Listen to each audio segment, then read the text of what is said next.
Olá, queridas irmãs, queridos irmãos.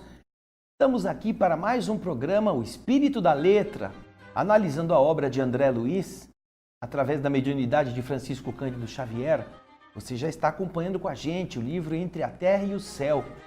Nós vamos hoje começar o capítulo 21, depois daquele capítulo muito empolgante que foi o capítulo 20, lembra? Agora este vai ser também muito interessante. Hoje o livro vai nos trazer o capítulo cujo título é Conversação Edificante. Ele é muito instrutivo. Vamos então aprender bastante coisa com a explicação de André Luiz. André Luiz então começa o texto e você vai acompanhar com a gente, dizendo o seguinte: enquanto regressávamos ao nosso círculo de trabalho e de estudo, para articular novas providências de ajuda em favor dos que estavam metidos na história, os protagonistas, os atores principais da história que a vida estava escrevendo, concluí que não me cabia perder a oportunidade de mais amplo entendimento com o nosso orientador, com referência aos esclarecimentos que nos fornecera acerca do perispírito.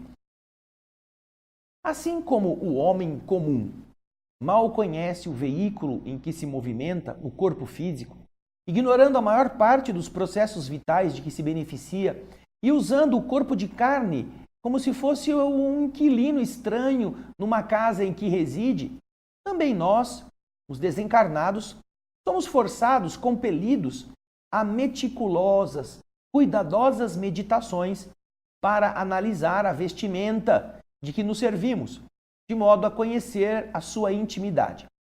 Efetivamente, em novas condições na vida espiritual, passamos a apreciar com mais segurança o corpo abandonado à terra, penetrando os segredos de sua formação e desenvolvimento, sustentação e desintegração. Mas somos desafiados pelos enigmas do novo instrumento que nós passamos a utilizar. Lidamos aqui, na vida espiritual, a vida maior, com um carro, um veículo sutil da mente. É a mente, pelo menos na esfera em que nós estamos, acentuando pouco a pouco os nossos conhecimentos quanto às particularidades, às peculiaridades que lhe dizem respeito. Eu percebi, diz André, que meu amigo Hilário, pela expressão dos olhos, também demonstrava o mesmo anseio de saber. E encorajado pela atitude do companheiro, desfechei a primeira questão perguntando: inegavelmente, ministro Clarencio, será difícil alcançar o grande equilíbrio que nos permitirá, nos outorgará o trânsito, o caminho definitivo para as elevações do espírito puro. Nós temos que nos depurar muito. E o ministro concordou com uma entonação grave. Sim, André, para que tivéssemos na crosta planetária um vaso, um corpo tão aprimorado e tão belo como é o corpo humano, a sabedoria divina gastou, despendeu milênios de séculos. Olha só, milênios de séculos, usando os multiformes recursos da natureza no campo imensurável das formas. Para que venhamos a possuir o sublime instrumento da mente em planos mais elevados, não podemos esquecer que o Supremo Pai se vale também do tempo infinito para aperfeiçoar e sublimar a beleza e a precisão do corpo espiritual que nos conferirá os valores imprescindíveis à nossa adaptação à vida superior. Para subir, diz ele, é preciso também melhorar o corpo mental, o corpo espiritual, o perispírito. Aí Hilário, que estava ouvindo, disse, atencioso: compete-nos, então, atribuir importante papel às doenças na esfera humana. Quase todas estarão no mundo desempenhando expressivo papel na regeneração das almas. Exatamente. Cada centro de força, diz André, exigirá harmonia perante as leis divinas que nos regem, a fim de que possamos subir no rumo do perfeito equilíbrio. E o Clarencio confirmou, sim, nossos deslizes de ordem moral estabelecem a condensação. Condensação é o tornar mais denso, o engrossamento a condensação dos fluidos inferiores de natureza gravitante. Ou seja, esses fluidos inferiores que se adensam, eles estão submetidos à lei da gravidade. Veja só. Quanto mais densos são estes fluidos, produzidos pelo campo mental, mais ele está endurecido, está pesado. E ele está sujeito a essa natureza gravitante no campo eletromagnético da nossa organização, forçando-nos a uma natural presença, a um natural cativeiro, aprisionamento em volta das vidas começantes, às quais nos imantamos. Se estamos ligados às vidas inferiores, nós estaremos presos com o mesmo padrão vibratório que elas, à região em que elas estão. Quanto mais primitivos formos no nosso pensamento. Hilário, então, conduzindo mais longe as próprias divagações, perguntou: Ministro, vamos imaginar, contudo, um homem puramente selvagem, que se situa em plena ignorância dos desígnios superiores, que se confia a delitos indiscriminados. Por acaso, na sua alma, os tecidos sutis, ele vai ter as lesões cabíveis, as lesões idênticas à de um europeu super civilizado que se entrega à indústria do crime? Ah, pergunta interessante, não é mesmo? Uma pessoa selvagem que não tem noções materiais, não tem noções morais, está ali fazendo coisas feias. Será que o perispírito dela vai ser tão cheio de nódoas quanto aqueles que são super civilizados e que, tendo a cultura europeia no seu cerne, se entregam às indústrias do crime? Clarencio sorriu compreensivo e disse: Vamos devagar. Nós estávamos comentando ainda há pouco o problema da evolução. Assim como o aperfeiçoado veículo do homem nasceu das formas primárias da natureza, o corpo espiritual, o nosso corpo vibratório, foi iniciado também nos princípios rudimentares da inteligência. É necessário não confundir a semente com a árvore, ou a criança com o adulto, embora surjam na mesma paisagem de vida. O instrumento perispiritual do selvagem deve ser classificado como uma protoforma humana. A primeira forma, a forma primeira, extremamente denso pela sua integração com a matéria mais densa. Está para o organismo evoluído dos espíritos, algo enobrecidos, como o macaco antropomorfo. Aquele macaco que é semelhante ao homem está para o homem bem posto das cidades modernas. Em criaturas dessa espécie, a vida moral está começando a aparecer. E o perispírito nelas ainda se encontra extremamente pastoso. Por esse motivo, permanecerão muito tempo na escola da experiência, como o bloco de pedra rude, sob marteladas, antes de oferecer de si próprio a obra-prima. Despenderão, gastarão séculos e séculos para se rarefazerem, para se purificarem, usando múltiplas formas, de modo a conquistarem as qualidades superiores que, em lhes purificando, sutilizando a organização vibratória, lhes conferirão novas possibilidades de crescimento da consciência. O instinto e a inteligência, pouco a pouco, se transformam em conhecimento e responsabilidade. E semelhante renovação outorga ao ser mais avançados equipamentos de manifestação. O mesmo ser que está lá melhorando, ele terá equipamentos para se manifestar muito mais precisos. O prodigioso corpo do homem na crosta terrestre foi erigido, foi construído pacientemente no curso dos séculos.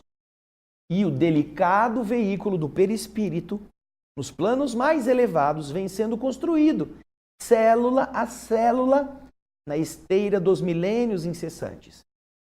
E, com um olhar significativo, Clarencio concluiu: até que nos transfiramos de residência, aptos, preparados a deixar em definitivo o caminho das formas, colocando-nos na direção das esferas do espírito puro, aonde nos aguardam os inconcebíveis, os inimagináveis recursos da suprema sublimação. Isso nós vamos ter que fazer, essa depuração, até que nós nos transfiramos da residência, quando estivermos preparados para ir morar em planos mais elevados. O instrutor se calara, mas o assunto era por demais importante para que eu me desinteressasse dele assim tão rápido.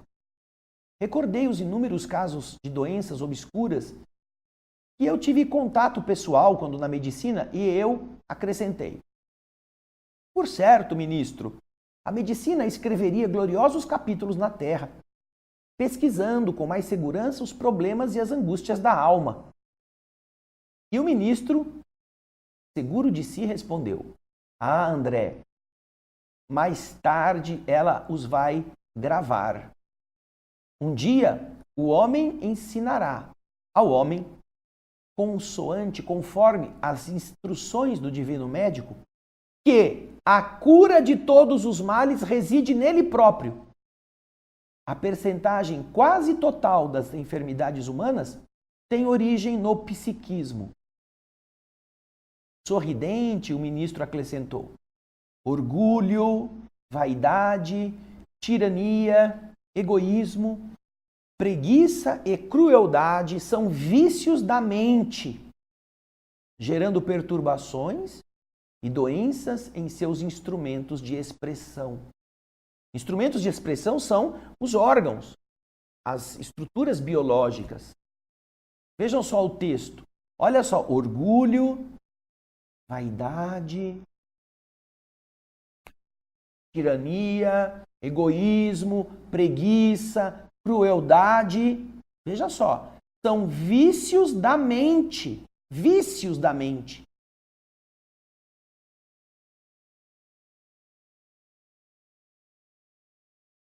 E que fazem o quê?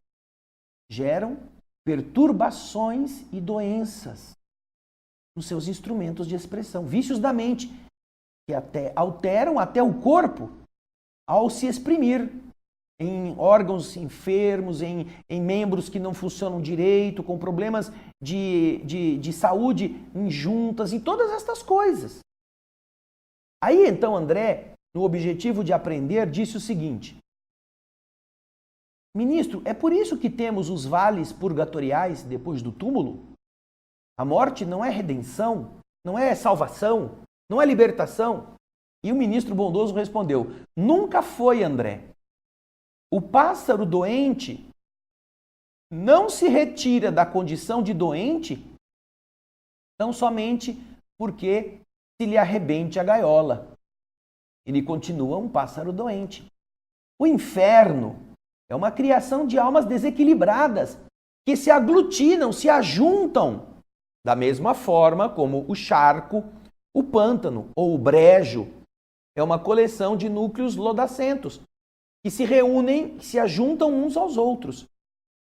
Quando, de consciência inclinada para o bem ou para o mal, perpetramos, cometemos esse ou aquele delito no mundo, realmente podemos ferir ou prejudicar a outra pessoa. Mas antes de tudo, ferimos e prejudicamos a nós mesmos. Isso fica marcado na nossa mente. Se eliminamos a existência do próximo, nossa vítima receberá dos outros tanta simpatia de outros que estão do outro lado, que em breve ela vai se restabelecer nas leis de equilíbrio que nos governam, vindo, inclusive, muitas vezes em nosso auxílio, muito antes que nós, que tiramos a vida, possamos recompor os fios dilacerados da nossa consciência. Quando ofendemos a essa ou aquela criatura, lesamos primeiramente a nossa própria alma, uma vez que rebaixamos a nossa dignidade de espíritos eternos, retardando em nós sagradas oportunidades de crescimento. E eu disse, concordando, é verdade. Tenho visto aqui aflitivas paisagens de provação que me constrangem, que me obrigam a meditar. A enfermidade, continuou o ministro, como uma desarmonia do espírito, sobrevive no perispírito. As moléstias conhecidas no mundo e outras que ainda escapam ao diagnóstico humano, por muito tempo vão persistir nas dimensões torturadas da alma, na esfera vibratória do espírito, conduzindo-nos até o reajuste necessário. A dor é o grande e abençoado remédio. Nos reeduca a atividade mental, reestruturando as peças de nossa instrumentação, do nosso corpo, e polindo os fulcros, os centros, os alicerces da alma, os fulcros anímicos, de que se vale a nossa inteligência para se desenvolver na jornada para a vida eterna.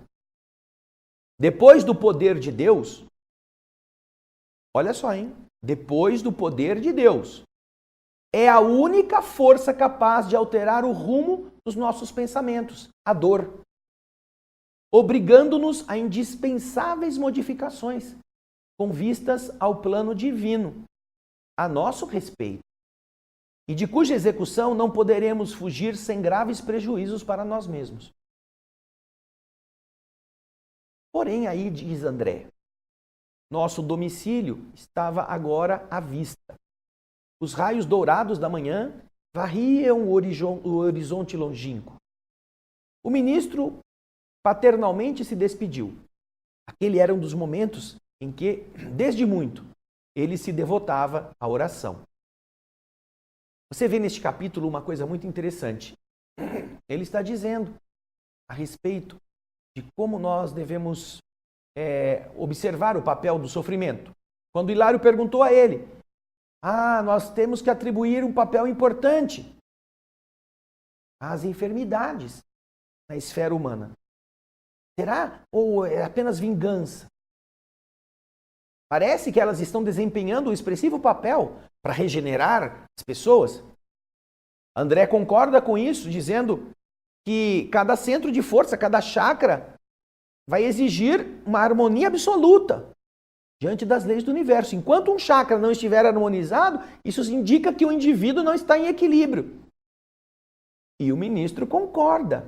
Nossos deslizes, nossos erros de ordem moral, eles faziam o quê? Eles mostram o endurecimento, o adensamento de fluidos inferiores de natureza que nos prende no corpo físico, no ambiente da matéria, nos aproxima do campo físico, na área do eletromagnetismo da nossa organização, obrigando-nos a ficar presos em volta das vidas que estão começando, como as nossas, as mais atrasadas.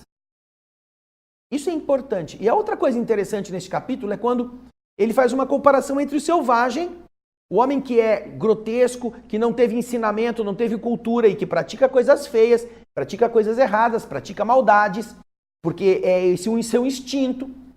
Se ele vai ter os delitos que ele praticou catalogados como doenças ou como atitudes densas. Aí o ministro explica que se comparar ele a um europeu super civilizado que pratica o crime, a posição do europeu é muito pior. Por quê? Porque o ser primitivo ainda tem o perispírito para ser construído. Ele ainda está numa situação bastante anterior à do homem civilizado. O corpo espiritual, ele é rudimentar, ele é rústico. Ele precisa do desenvolvimento da inteligência também para transformar-se.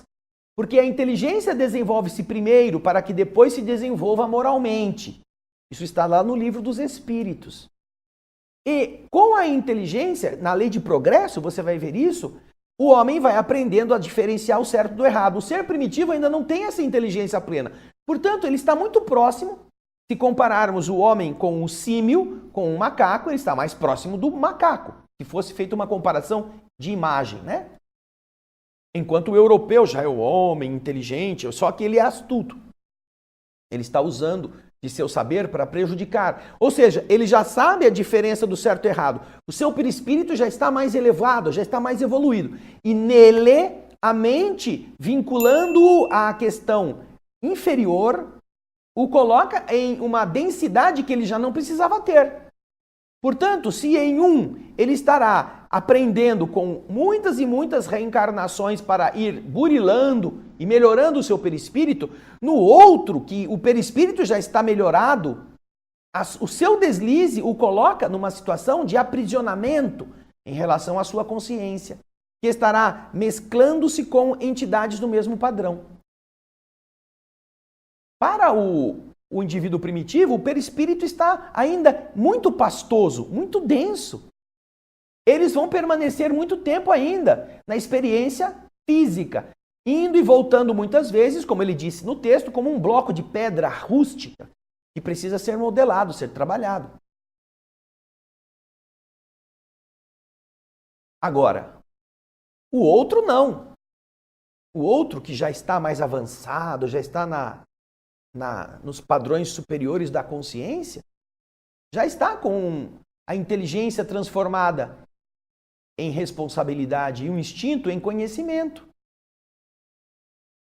E aí, os seus equipamentos vibracionais, sua estrutura está mais avançada.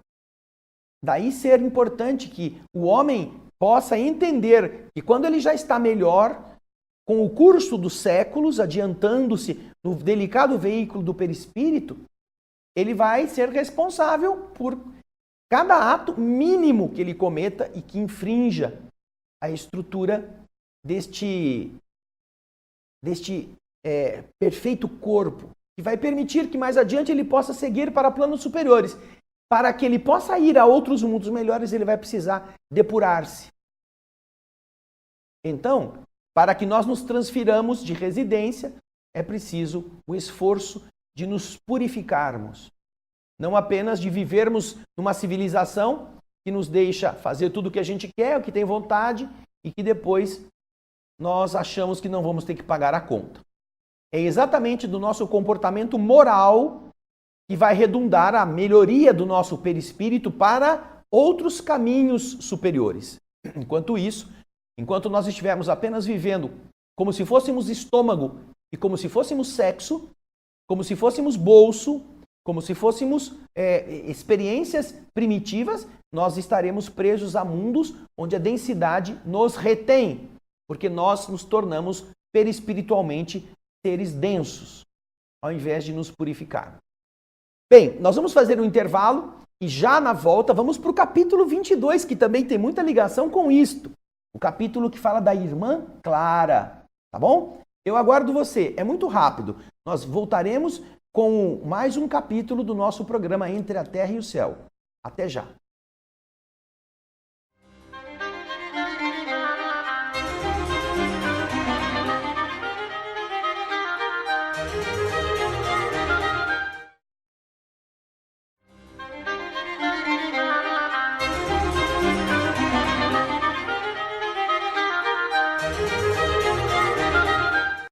Estamos de volta com o nosso programa O Espírito da Letra, analisando a obra de André Luiz, Espírito, através do médium Chico Xavier. O livro é Entre a Terra e o Céu. Tá ficando cada vez melhor. Não? Nossa, quanta informação, quanto entendimento a respeito da nossa mente, do nosso perispírito, dos campos de força, dos centros de energia, os fulcros, não é? Os chakras. Agora nós vamos para o capítulo 22. Você vai acompanhar conosco a leitura do capítulo, cujo título é Irmã Clara. Ok? Vamos lá. Na noite imediata a estas experiências que nós descrevemos, diz André, o ministro nos convidou para visitar a irmã Clara, a quem ele pedira socorro em favor do esclarecimento de Odila. Odila, lembra do Odila, né? Aquele espírito que era obsessora de Zulmira, que nós vimos. Eu me sentia, diz André, cada vez mais atraído para o romance vivido daquele grupo de almas que o destino enleara, envolvera em suas teias. Se me fosse permitido, voltaria de imediato para junto de Mário Silva, rebelado, ou para junto de Amaro, paciente, calmo, a fim de observar o desdobramento da história, cujos capítulos estavam gravados nas páginas vivas dos seus corações. Todavia, era necessário esperar. Enquanto buscávamos a intimidade de Clara, descia o luar em prateados jorros sobre a paisagem que se atapetava de flores. Com o cérebro preso às preocupações resultantes do trabalho que nos exigia a atenção, indaguei de Clarencio quanto à cooperação que íamos solicitar. Por que motivo? Olha a pergunta do André, hein? Por que motivo Clarencio rogaria a ajuda de outro quando se dirigira com tanto êxito à mente de Esteves e Armando reencarnados? Por quê? Por que ele vai pedir ajuda de Clara? Se ele foi tão bem sucedido com Esteves, com Armando, não lhes favorecera a volta da memória até os recuados dias da luta no Paraguai? Por que não conseguiria doutrinar também a desditosa, infeliz irmã Odila, que também estava doente? O ministro me ouviu tolerante e respondeu: André, você se ilude. Olha o que ele vai falar, hein? Isto aqui serve muito para os doutrinadores espíritas, para os que trabalham nas reuniões mediúnicas com a tarefa de conversar com as entidades. Pense bem nisto, porque muitos pensam que eles estão ali disputando, tendo que ganhar do espírito, tendo que falar bonito para o espírito se esclarecer. Não. Veja só. O ministro diz: André, nem sempre doutrinar será transformar. De verdade, eu tenho alguma força magnética suficientemente desenvolvida, capaz de operar sobre a mente de nossos companheiros em recuperação. Porém, ainda não disponho de sentimento sublimado que seja capaz de garantir a renovação da alma. Sem dúvida, dentro de minhas limitações, eu estou habilitado a falar à inteligência, mas não me sinto à altura de redimir corações. Para esse fim, para decifrar os complicados labirintos do sofrimento moral, é indispensável já ter atingido mais elevados degraus na compreensão humana. Veja só, hein? Que humildade! O homem é ministro da cidade em nosso lar. Imagina como já é elevado.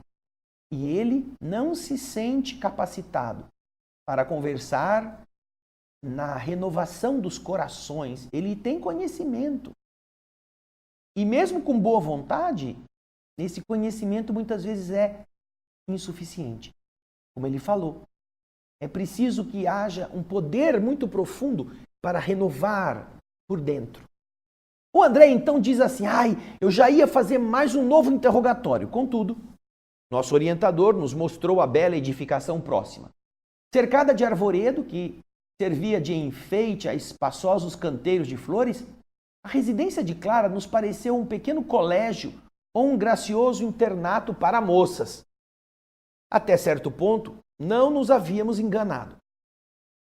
A nossa anfitriã não morava num estabelecimento de ensino.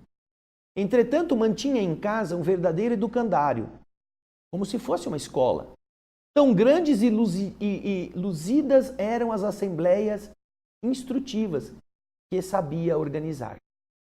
Ela nos recebeu no extenso salão, onde estava sendo atenciosamente ouvida por 40 alunos de variadas condições, que se instalavam à vontade em diversos grupos. E aí vocês estão vendo, sentados enquanto a Clara está falando.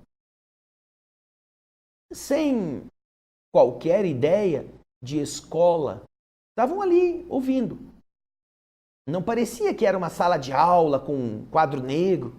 Não havia assinalando o ambiente na sua feição exterior nada que parecesse com uma sala de aula. De olhos rasgados e lúcidos, a lhe marcarem magnificamente o semblante com traços aristocráticos do rosto, emoldurado pela vasta cabeleira.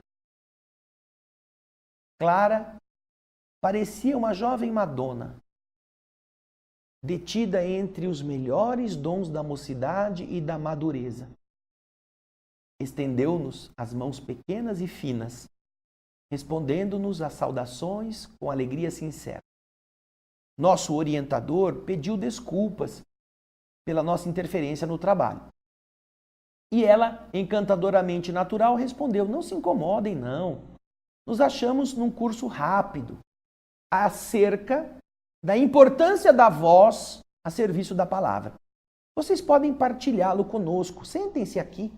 Nossa aula é uma simples conversa. Olhando bondosamente o ministro, disse: sentem-se. Sou eu quem pede perdão por fazê-los esperar mais um pouco.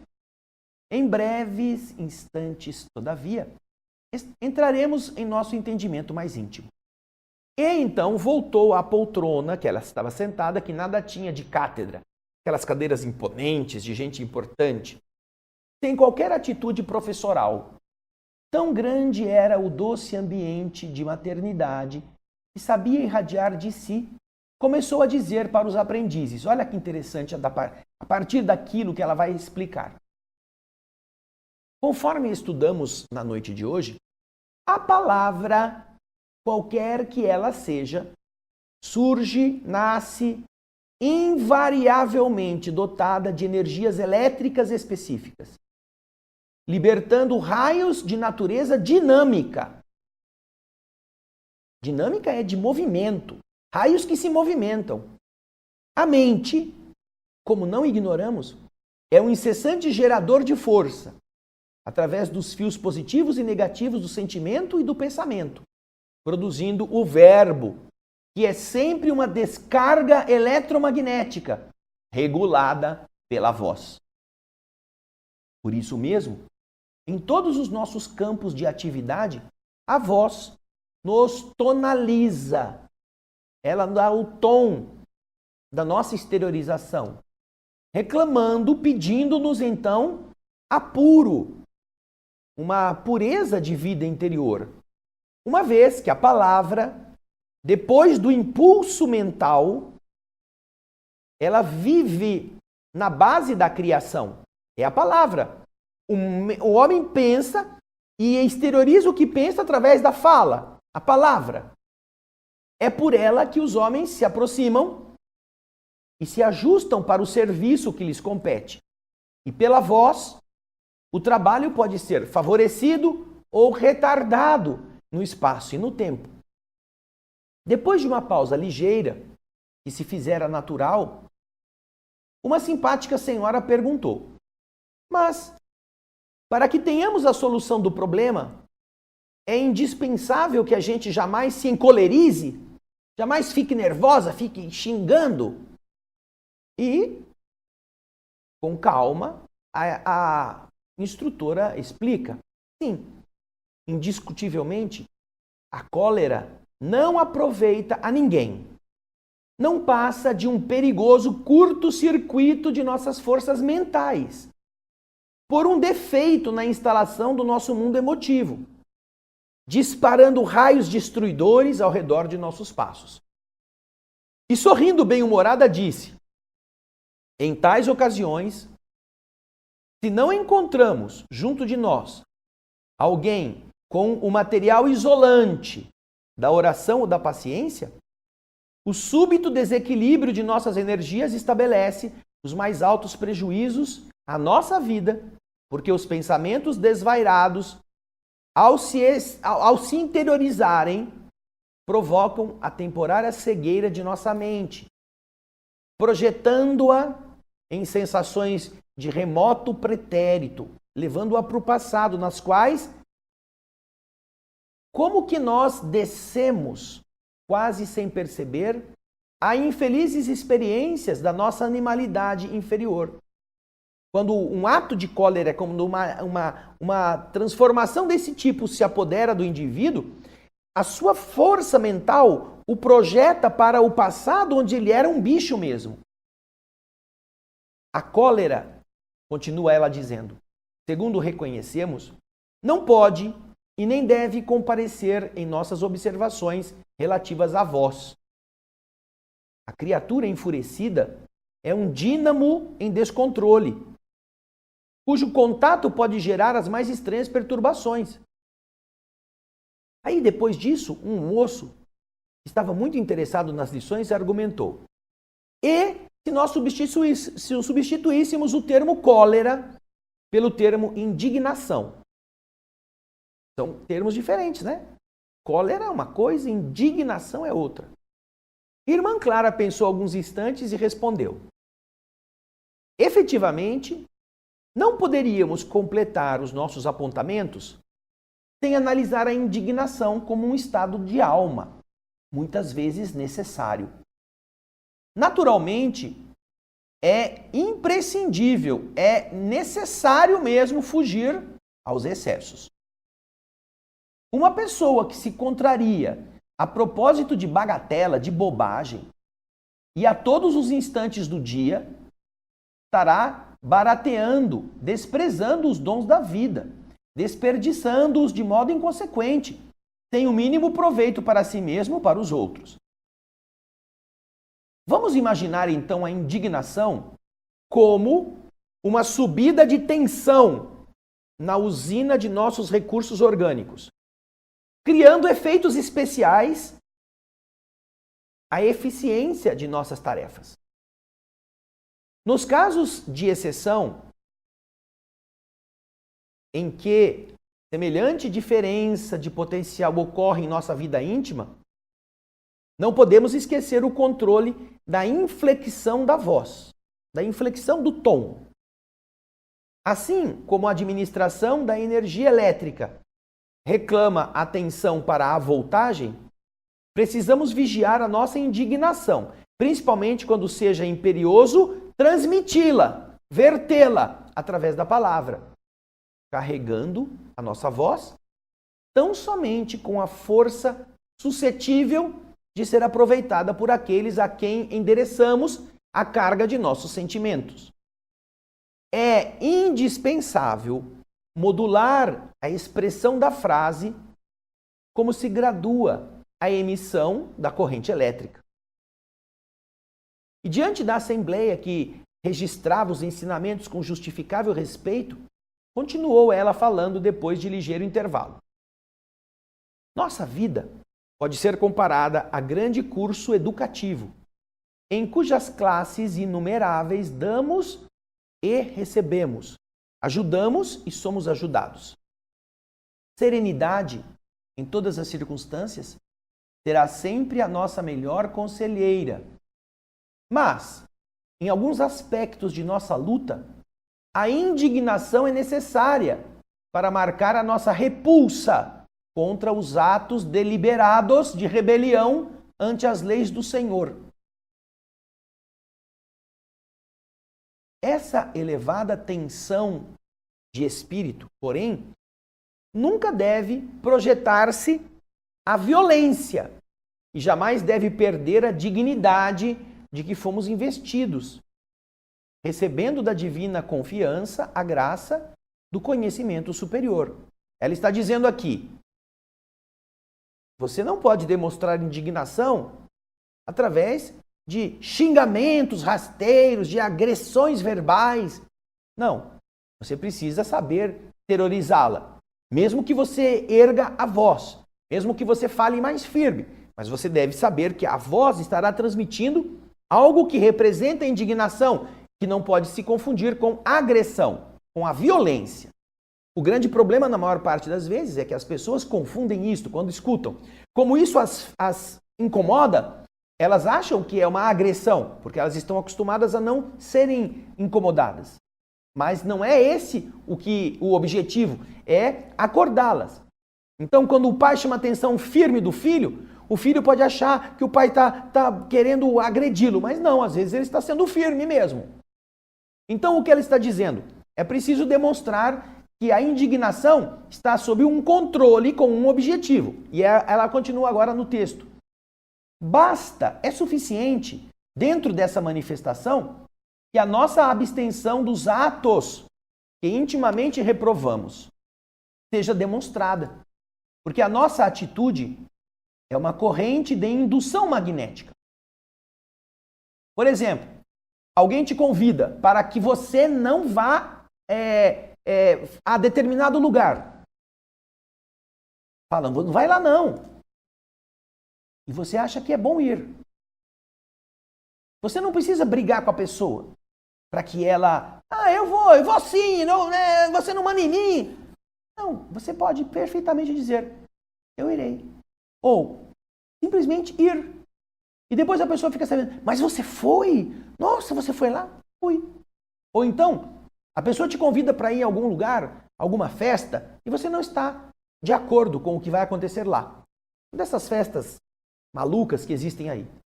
Você não a censura, você não a critica, mas você não vai. Todo mundo vai, não importa, mas eu não vou.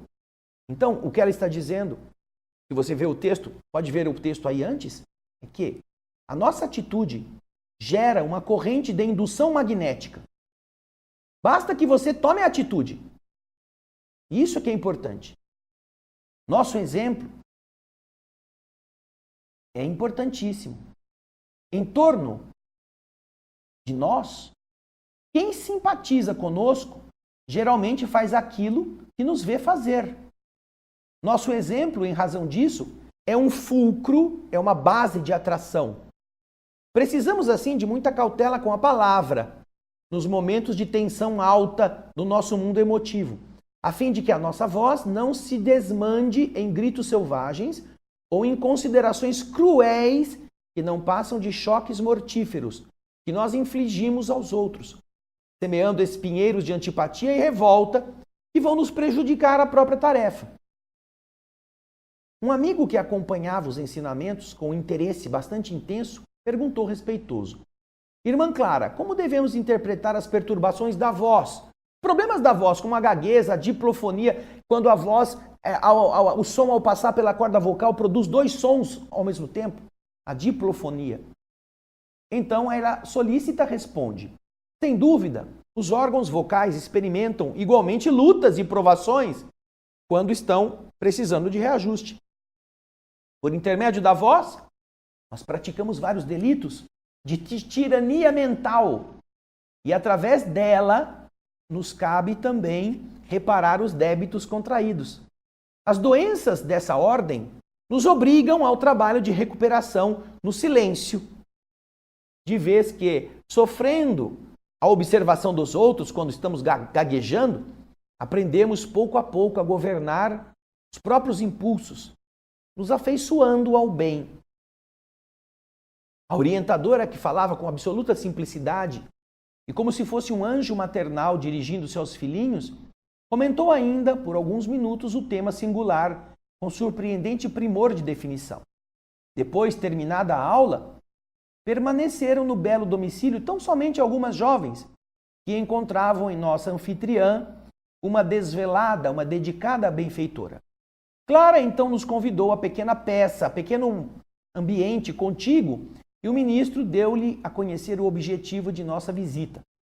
Alguém na terra precisava ouvi-la a fim de modificar-se. A interlocutora, a Clara, perguntou com carinho quanto às particularidades do serviço que pretendíamos realizar.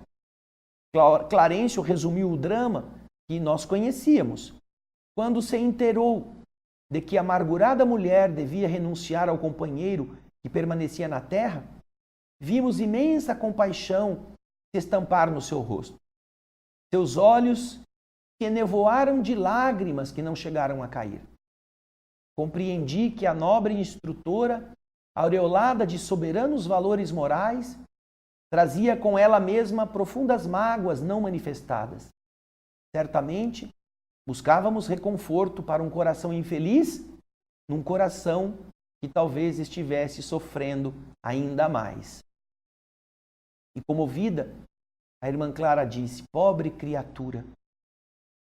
E, afirmando-se com tempo bastante para ausentar-se, acolheu-nos o apelo e dispôs-se a nos seguir generosamente. Foi embora naquele mesmo momento.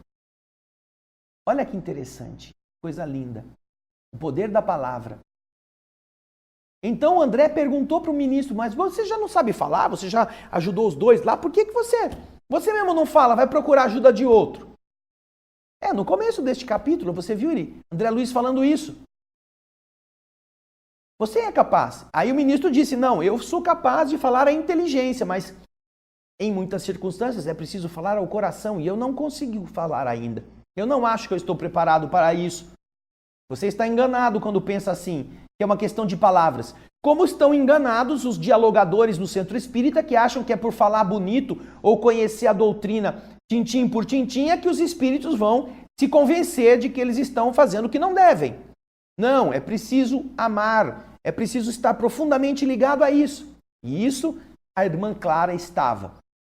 E basicamente você viu no diálogo que ela estava tendo com os alunos como é importante o tom de voz, como nós devemos nos abster de todo tipo de palavrões, de coisas feias, de assuntos ruins, de assuntos que destroem, de comentários pejorativos, até mesmo de ironias, de cinismos, porque isto é algo que apenas prejudica, que gera energias nefastas, que a palavra vai transmitir uma ideia ruim e que esta ideia ruim nasceu de dentro de nós, portanto, também da nossa ruindade. Porque é a nossa mente que faz tudo isso acontecer. A boca fala daquilo de que está cheio o coração. Lembra-se de Jesus? Jesus diz isso.